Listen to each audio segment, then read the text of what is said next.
What's going on, everybody? I'm Max Ralph. Seth Engle. We're coming live with you today for a little bit of NFL Combine talk. The Combine started yesterday. Penn State's got 8 guys there this year. Last year, the Combine didn't happen, but there were a couple of guys who really increased or dropped their stock with Pro Day happening and everything. But this year we've got Combine. So, Seth, kind of for starters, who do you see this year taking on that Odafe Owe role, who kind of just wowed teams at Pro Day and then sprang into the first round despite not having a ton of on-field production? So it's kind of crazy. He's almost identical to Odafe Owe's position last year, is Brandon Smith. There were a lot of questions surrounding on-field performance. With Owe, he didn't have a sack the year before. So a lot of people question that as a pass rusher. Can you get to the quarterback? He goes in to his pro day, runs a 4.3. He pretty much just destroys every facet of the pro day, ends up becoming a first-round pick, and the rest is history. Brandon Smith, he looks good at times, sometimes not so much. His angles are, sometimes questionable. He's not the world's best tackler, but his athleticism is off the charts. So I think coming up with this combine, the bad parts are behind Brandon Smith. We've all seen that already. The good parts are still to come. They're going to see, how quick this guy is, how strong this guy is, and I think that's going to blow away a lot of scouts. Yeah, he's going to be that guy who teams are going to fall in love with, just seeing his measurables. I mean, at Penn State this year, he was listed at 6'3", 241, and he runs in the low fours. Absolutely. He's an athletic monster. But like you said, on-field product wasn't perfect all the time, not great, play recognition, angle-wise, but all the tools are there. Odafe Owe literally played gunner on the punt team for the Ravens this year, so it's a very similar situation. Yeah. And then kind of on the flip side of that, Shaka Toney last year was looking to be a 4th-round pick, and ended up falling to the 7th round. Do you see anybody this year being kind of like Shaka was? 100%. Rasheed Walker is a guy that, I've seen people had projected him first round before this season. I'm still seeing him in the 2nd round in a ton of projections. That doesn't make sense to me. I'm going to be completely honest. When Rasheed Walker did play this year, which wasn't every game, he wasn't great. We know the Penn State offensive line wasn't the best in total, but Rasheed Walker, especially, is a guy I had my eye on just based on the hype surrounding him, and he really didn't live up to that performance. He's an athletic guy, so he has a chance to make a name for himself at the Combine. But when it comes down to it, I really just question where he's truly going to end up, and I don't see any reason why, he's really blown scouts away to this point. Yeah. I mean, Rasheed was listed as one of the top offensive linemen in the country coming into this year, and he's really dealt with a number of injuries. He didn't play in the Outback Bowl, not because he opted out. He was on crutches when they got to Tampa. So I think that also hurts his stock. I could see him going in probably the 4th to 5th round, which is a pretty big drop considering he, all the measurables and the tools he has are 2nd round. They're there, but his season wasn't great. And I think he's also the one who probably has the most to gain with the Combine out of this group. Just because, the measurables are there. And similar to Brandon Smith, he is an athlete, but it's not as impressive. It doesn't immediately jump off of the page to you when you look at Rasheed Walker from an offensive line standpoint. And so I think he has the most to gain from this Combine out of the Penn Staters that are there. Mm-hmm.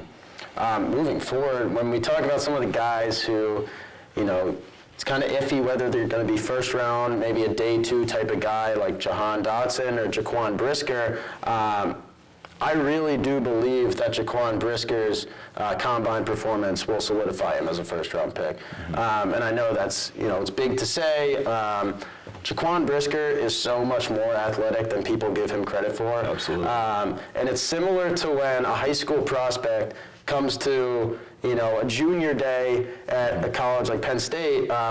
coaches don't really, they see the numbers on paper, but they don't see it in person. Jaquan Brisker is huge. Yeah. For a safety, this man is built like a linebacker, and that's just something that the NFL is raving about these days. Just players that play a certain position, even though they're not necessarily built exactly for that position, and maybe for something more athletic.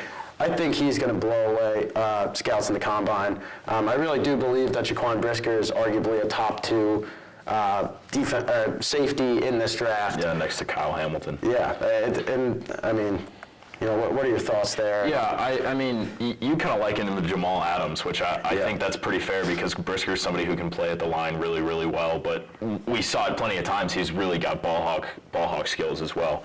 Kind of on that same token, I think Jahan Dotson's a first rounder, probably in the late first round. I think the one who's interesting is Arnold Ebiketie because he came in, there were pretty high expectations coming from Temple because he was productive, but he showed a lot on the field this year.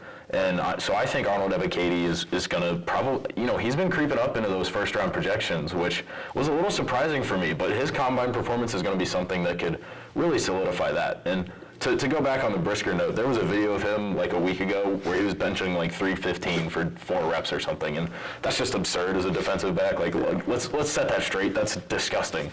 But those are the guys who could gain the most, but who has something to lose, who has the most to gain from this combine performance? We already said Rasheed Walker has the most to lose because of, you know, his projections and everything, but who has the most to gain? I mean, I think the obvious answer here is Jesse Luketa. He shined in the Senior Bowl. He really shined at defensive end pretty much all year, and kind of showed that he has the ability to play wherever a coach wants him to. And that's something that screams out more than anything else that the Combine will tell you. This guy is coachable. If they want him to play linebacker, he'll play linebacker and he'll excel. If they want him to play defensive end, he'll go there as well. So that alone is something that I think will really blow coaches away in meetings. And then also when it comes to the Combine, the guy's really athletic. And I think that he will perform well. He's a big dude. He's got defensive line strength, but he's got linebacker quickness. And that's just something that I think will do him well in the end. Yeah, Luketa's like sneaky athletic.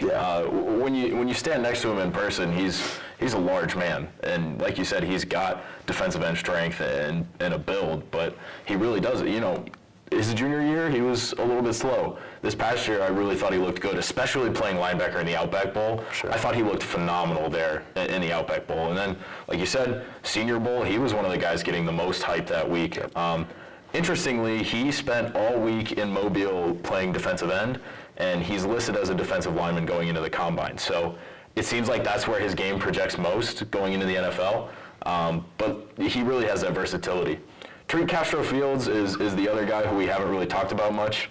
I think, he has the most to gain just because he's not really projected to be, you know, a groundbreaker in the secondary. It was a little surprising for me to see that he got an invite and not Derek Tangelo, because Tangelo really, I liked Tangelo's game this year, and Ellis Brooks. We talked a little bit about Ellis Brooks, but Tariq's there, and he's going to have a chance to, you know, show himself. And he's not really high on draft boards right now, but you never know what could happen come Combine time. Yeah, so I haven't always been the kindest to Tariq Castro-Fields. I've always loved Ellis Brooks. I think that guy was, you know, arguably Penn State's most consistent linebacker over the past 2 years. Absolutely. You talk about all the problems Brandon Smith has with tackling. Ellis Brooks has none of those. And then Derek Tangelo, too, wowed me this year on the defensive line. Tariq Castro-Fields, I just do not know yet. I have to see him kind of match up against these other corners. He for sure hasn't blown me away over his past 5 seasons. But, you know, maybe the Combine will show something that I haven't seen yet. But that's my thoughts on Castro-Fields there. Yeah. I just want to echo the Ellis Brooks and Tangelo sentiment. Tangelo was really impressive this year, stepping up and being the every down guy when P.J. Mustipher went down.